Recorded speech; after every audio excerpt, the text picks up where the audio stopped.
Subhanallah, alhamdulillah, wa la ilaha illallah, Allahu akbar, wa la hawla wa la quwwata illa billahil aliyil azim, adada kulli harfin kutiba wa yuktaba badala bidin wa zahara zahirin. Subhanaka la ilma lana illa ma 'allamtana innaka antal alimul hakim.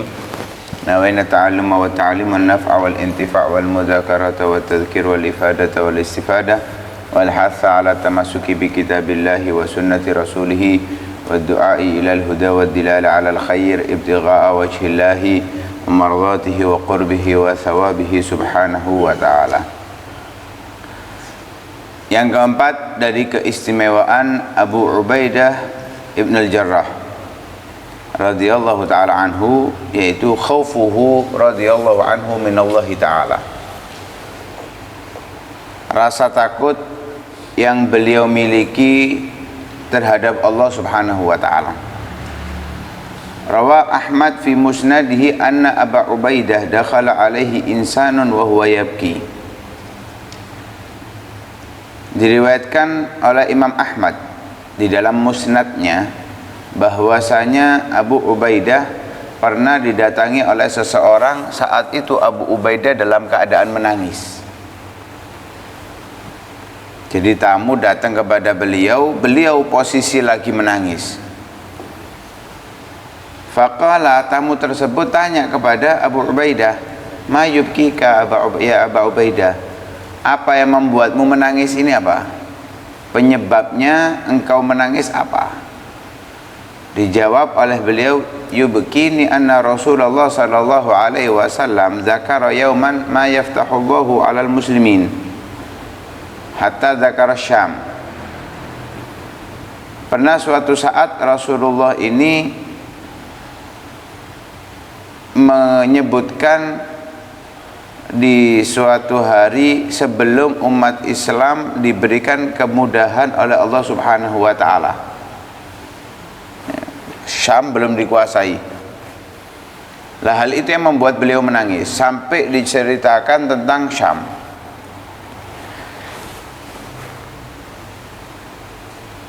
Kemudian Nabi SAW mengatakan khusus kepada Abu Ubaidah. Dalam cerita itu, ketika Abu Ubaidah menceritakan Nabi, dalam cerita Nabi menyebutkan tentang Syam, kemudian mengkhitab, langsung mengajak bicara Abu Ubaidah secara khusus. Inyan min ajalika ya Aba Ubaidah fahasbuka minal khadim thalatha, minal khuddami thalatha. Kalau memang usiamu nanti panjang, masih tertunda ajalmu, belum waktunya kamu meninggal, maka cukup bagimu nanti 3 pelayan saja. Ini isyarah bahwa nanti di Syam akan dibuka oleh Allah subhanahu wa ta'ala kemenangan untuk umat Islam.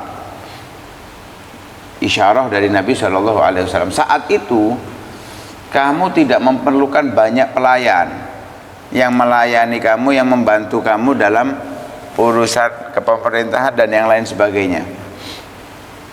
Cukup 3 saja. Khadimun yakhdumuka, ada pelayan di rumahmu yang melayani kamu. Wa khadimun yusafiru ma'aka, ada pelayan yang menemanimu saat kamu bepergian.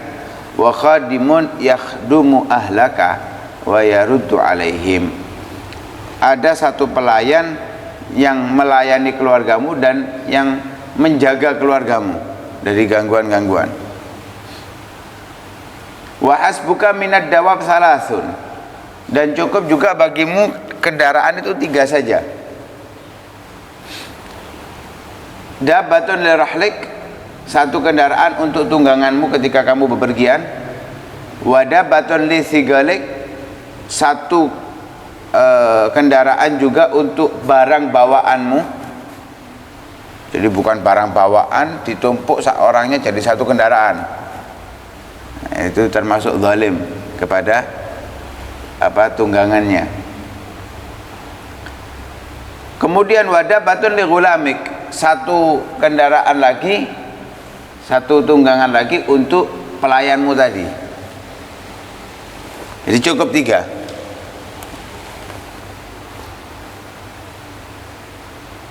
Setelah terjadi apa yang telah terjadi, dibuka kota Syam, teringat ucapan itu nangis Abu Ubaidah. Kenapa?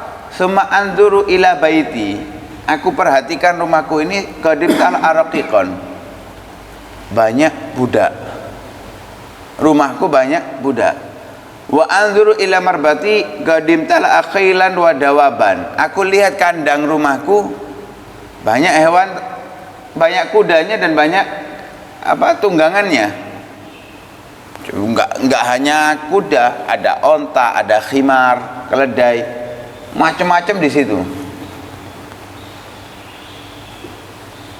Sehingga wa kaifa alqa Rasulullah sallallahu alaihi wasallam ba'da hadza wa qad awsana Rasulullah sallallahu alaihi wasallam anna ahabbakum ilayya wa aqrabakum minni man laqiyani alal halal allati faraqani alaiha. Bagaimana nanti aku berjumpa dengan Rasulullah setelah hal ini terjadi? Padahal dulu Nabi mengatakan cukup tiga. Sekarang banyak. Dan nanti aku berjumpa dengan Rasulullah gimana? Padahal Rasulullah sudah memberikan aku wasiat, sesungguhnya yang paling aku cintai dan yang paling dekat denganku kelak di hari kiamat, orang yang saat berjumpa dengan aku seperti keadaannya seperti keadaan saat ia berpisah denganku. Jadi saat aku wafat, keadaannya gimana? Ketika nanti di hari kiamat sama, maka ini adalah orang yang paling dicintai oleh Nabi dan orang yang paling dekat dengan Nabi Shallallahu Alaihi Wasallam. Saat itu Abu Ubaidah melihat kandangnya isinya banyak, rumahnya banyak, pelayannya banyak, budaknya. Khawatir tidak menjadi orang yang paling dicintai Nabi dan khawatir tidak menjadi orang yang paling dekat dengan Nabi Shallallahu Alaihi Wasallam. Sebab nggak sesuai dari hidupnya Nabi, dia nggak punya apa-apa. Saat Nabi wafat, kemudian dibuka Syam, yang Nabi menyatakan cukup 3, ini kok banyak. Itu yang membuat beliau khawatir, padahal semuanya dari yang halal. Semuanya dari yang halal masih membuat beliau khawatir. Dan bukan keinginan beliau. Ya, kalau bahasa kasarnya itu ini terlanjur kaya. Orang terlanjur itu yang membuat beliau menangis. Ya, rasa takutnya kepada Allah Subhanahu wa taala, takut jauh dari Nabi Shallallahu alaihi wasallam. Yang kelima, dari kemuliaan, keistimewaan Sayyidina Abu Ubaidah ibn al-Jarrah, yaitu zuhudnya beliau, tidak mencintai dunia. Qadima Umar bin al-Khattab Asyam, fatalagahu umara'ul ajnad wa uzama ahli al-ard. Pernah suatu saat Sayyidina Umar bin Khattab menjadi khalifah, beliau datang ke negeri Syam, ditemui oleh pemimpin-pemimpin tentara dan pemimpin wilayah daerah tersebut. Kemudian Sayyidina Umar bertanya, aina akhi, di mana saudaraku? Mereka tanya, yang mana? Karena umat Islam satu sama lain adalah saudara. Saudara yang mana? Dijawab oleh Sayyidina Umar, Abu Ubaidah. Saat itu Abu Ubaidah menjadi pemimpin di negeri Syam. Syam itu 4 negara kalau sekarang: Yordan, Palestina, Lebanon, dan Syria. Ini 4 negara ini dulu adalah negeri Syam. Sebelum Abu Ubaidah, yang menjadi Amir Mukminin itu adalah Khalid bin Walid. Ya, diturunkan oleh Sayyidina Umar, diganti Abu Ubaidah. Menurunkan bukan berarti Khalid bin Walid ini gagal, enggak. Karena lebih pantas jadi panglima perang. Kenapa? Saifun min suyufillah. Khalid bin Walid itu adalah di antara pedang dari pedang-pedangnya Allah Subhanahu wa taala. lebih pantas untuk menjadi panglima perang. Nah, Abu Ubaidah dijadikan saat itu Amir Syam. Akhirnya dijawab oleh mereka, mau datang sekarang ini, mau datang. Bukan datang nih Abu Ubaidah menunggangi onta sampai mengucapkan salam kepada Sayyidina Umar. Ditanya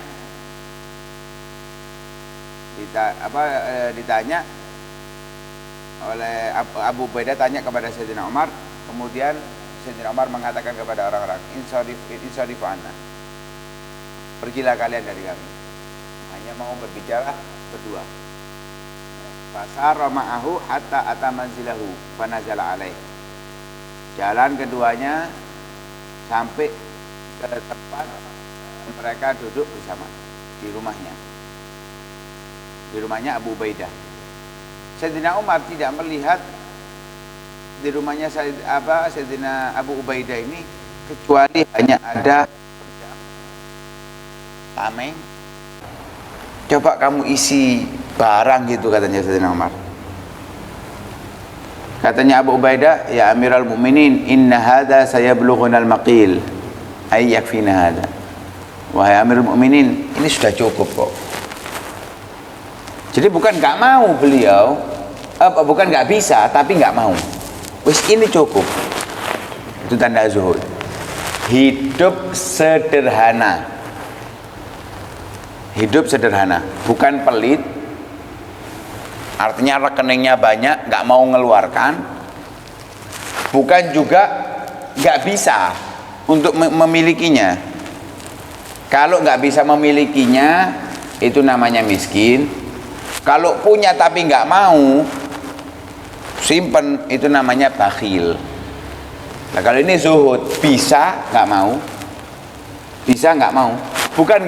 Bukan nggak mau ngeluarkan karena pelit, tidak, tapi digunakan untuk keperluan yang lebih manfaat daripada hanya sekedar hiasan rumah atau barang yang ada di rumah, perlengkapan rumah. Enggak. Ini zuhudnya beliau. Wis ini cukup, amin. Ini cukup, sudah.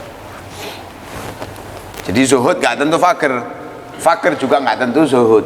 Orang miskin belum tentu zuhud, orang zuhud belum tentu miskin. Zuhud itu tidak memiliki rasa cinta.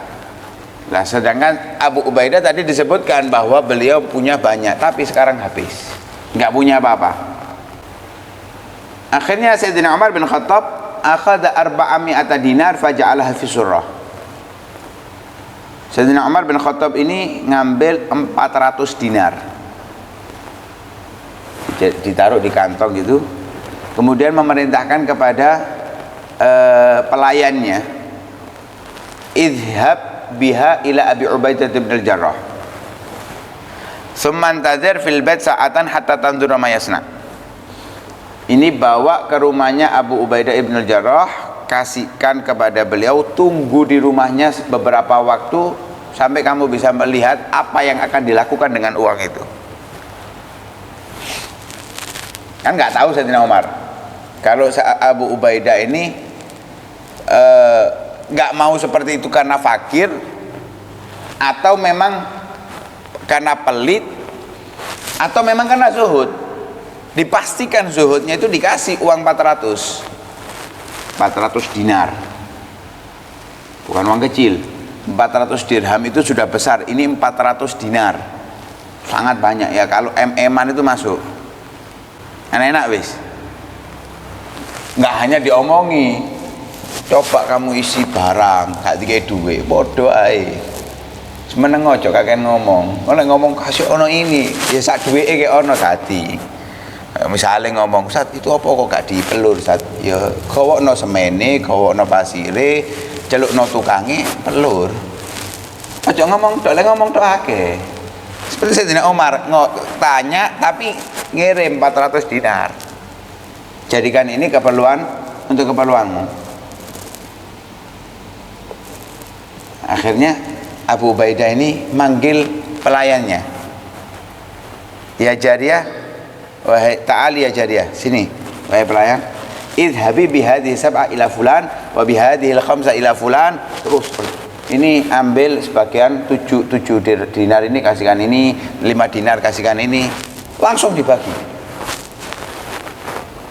Jadi nggak atik nunggu menit mben sik lah, tak pikir di sini aku perlu apa, nggak atik langsung buat saat itu habis.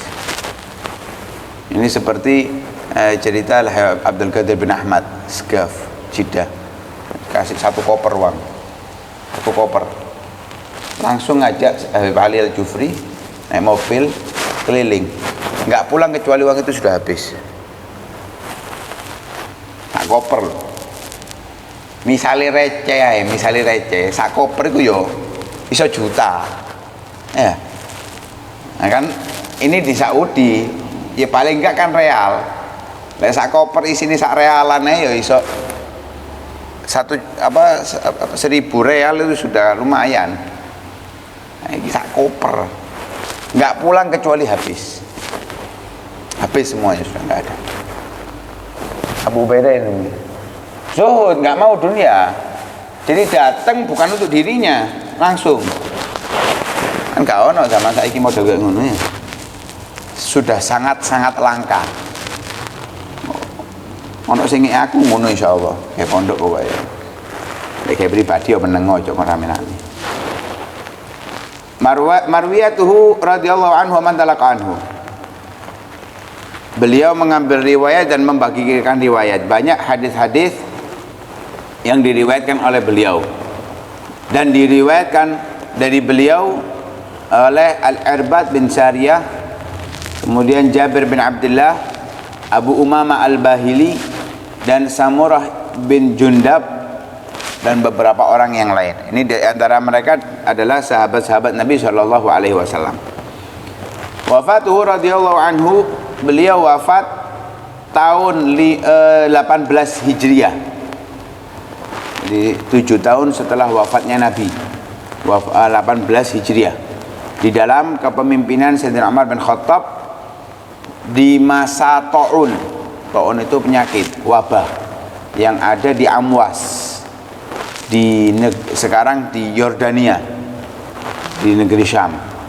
Dan di sana beliau dimakamkan. Usia beliau saat wafat kurang lebih 58 tahun. Yang menjadi imam sholatnya adalah Mu'adz bin Jabal, dan beliau diriwayatkan bahwa injirot, terputus anak keturunannya, nggak punya anak, antara nggak punya anak atau anaknya meninggal saat kecil, ya, disebutkan injirot, terputus anak turunannya. Wallahu alam. Mudah-mudahan Allah Subhanahu wa taala tanamkan kepada kita rasa takut seperti yang dimiliki oleh Sayyidina Abu Ubaidah, dan zuhud seperti apa yang dijalankan oleh Sayyidina Abu Ubaidah, sehingga Allah Subhanahu wa taala keluarkan dari kita cinta dunia, hubbul akhirah, cinta akhirat. Amin ya rabbal alamin. Sallallahu alaihi wasallam Muhammadin wa alihi wasallam. Alhamdulillahirabbil alamin. Fatihah.